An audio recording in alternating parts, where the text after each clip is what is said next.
Kıymetli vatandaşlarımız, asayiş ve güvenlik verilerini değerlendirerek suç oranlarını azaltmak, huzur ve güven ortamının istikrarını sağlayarak aynı zamanda vatandaşlarımızın yaşam kalitesini yükseltmek ve oluşturduğumuz güven ortamının devamını sağlamak nihai hedefimizdir. Bu hususta asayiş ve güvenlik konularındaki çalışmalarımız hız kesmeden ve kararlılıkla devam etmektedir. Güvenlik kuvvetlerimiz gayretle çalışıp Mardinli hemşerilerimizle iletişim ve işbirliğiyle teknolojik imkanları da aktif bir şekilde kullanarak suç ve suçluyla mücadelede başarı sağlamaktadırlar. Mardin'imizin huzur ve güven şehri olması için hemşerilerimizin desteğini daima yanımızda gördük. Suç ve suçluyla mücadelede verdikleri destekten dolayı Mardinli hemşerilerimize şükranlarımızı sunuyorum.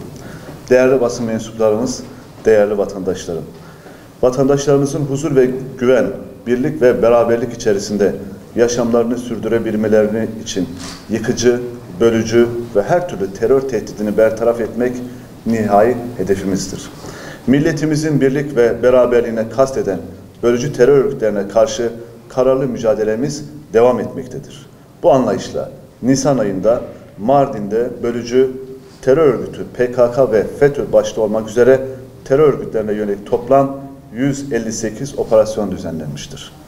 Bu operasyonlar sonucunda gözaltına alınan 36 kişiden 5'i tutuklanmıştır. Terörle birlikte organize suçlar kapsamında organize suç çetelerine yönelik operasyonlarımız da hızla devam etmektedir. Bu kapsamda ilimizde 5 operasyon düzenlenmiş, 7 kişi hakkında işlem yapılmıştır. İlimiz genelinde terör, asayiş, organize suçlar ile huzur ve güven uygulamalarında 1 adet uzun namlulu silah, 13 adet ruhsatsız av tüfeği, 62 adet ruhsatsız tabanca, 5 adet el bombası ve 1037 muhtelif mühimmat ele geçirilmiştir. Değerli basın mensuplarımız, kıymetli vatandaşlarımız, ülkemizin güvenliği, huzur ortamının devamı için düzensiz göçle mücadelemiz kararlılıkla devam etmektedir. Suriye sınır hattında yer alan ilimizde ülkemize yasa dışı yollarla geçmeye çalışan şahıslara yönelik gerekli çalışmalar ve tedbirler alınmaktadır ve bu tedbirler devam etmektedir. Nisan ayı içerisinde Suriye'den ülkemize yasa dışı yollarla geçmeye teşebbüs eden 56 şahıs hudut birliklerimiz tarafından hudut hattı ötesinde engellenmiştir. Sınırı geçmeye teşebbüs eden bir şahıs sınırda görev yapan birliklerimiz tarafından yakalanarak kolluk kuvvetlerimize teslim edilmiştir. Ayrıca bölücü terör örgütü mensubu 2 kişi ikna edilerek Suriye'den ülkemize getirilmiş ve kolluk kuvvetlerimize teslim edilmiştir.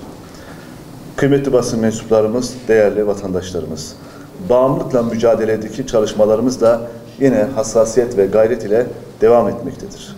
Bir taraftan kolluk kuvvetlerimiz ilimizde uyuşturucu madde girişini engellerken diğer taraftan uyuşturucu madde kullanımının önlenmesi ve vatandaşlarımıza yönelik bilinçlendirme faaliyetlerini de sürdürmekteyiz. Narkotik suçlarla mücadele kapsamında ilimizde Nisan ayı içerisinde toplam 74 operasyon düzenlenmiş, operasyonlar kapsamında 16 kişi gözaltına alınmış, 8 kişi tutuklanmıştır. Yine kaçakçılıkla mücadele ve huzur operasyonları kapsamında ilimizde Nisan ayı içerisinde 60 operasyon düzenlenmiştir. Bu operasyonlar kapsamında 160 kişi hakkında işlem yapılarak 2 kişi gözaltına alınmış ve 1 kişi tutuklanmıştır. Huzur ve güven uygulamaları kapsamında ilimizde aranan 274 kişi yakalanmıştır. Kıymetli vatandaşlarımız, yaralanma ve ölümlü trafik kazalarını en aza indirmek için belirlenen kurallara uyulması hayati önem taşımaktadır. Bu amaçla aşırı hız, alkollü araç kullanımı, sürüş sırasında cep telefonu kullanarak sürücünün dikkatinin dağılması, kırmızı ışık ihlalleri, trafik işaret ve işaretçilerine uyulmaması, emniyet kemerini kullanmamak maalesef acı sonuçlara neden olmaktadır. Trafik denetimleri kapsamında Nisan ayında 1717'si okul servis aracı olmak üzere 112.996 araç denetlenmiştir. Kolluk kuvvetlerimiz ve trafik ekiplerimiz şehirler arası otobüs terminali yanı sıra yol kontrol noktalarında gerekli bilgilendirme çalışmalarını aralıksız bir şekilde sürdürmektedir. Denetimlerdeki öncelikli amacımız sürücülerimizi ve vatandaşlarımızı bilgilendirmek, şehirler arası otobüslerde seyahat eden vatandaşlarımızın emniyet kemeri konusunda gerekli hassasiyetini sağlamaktır. Yola çıkan vatandaşlarımızdan ve sürücülerimizden ricamız trafik kurallarına titizlikle riayet etmeleri, yolculuk esnasında emniyet kemerlerini takmaları ve seyahat boyunca da çıkarmamalarıdır.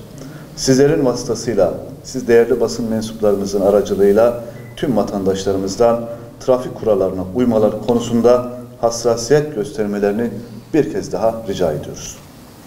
Ayrıca trafik eğitimlerimiz de aralıksız bir şekilde devam etmektedir. Emniyet kemeri simülasyon aracı ve mobil eğitim araçları ile okul çağındaki çocuklarımızda trafik bilincini oluşturmak ve farkındalık oluşturmak amacıyla Çocuk Trafik Parkı'nda 9453 öğrenciye teorik ve uygulamalı eğitim verilmiştir.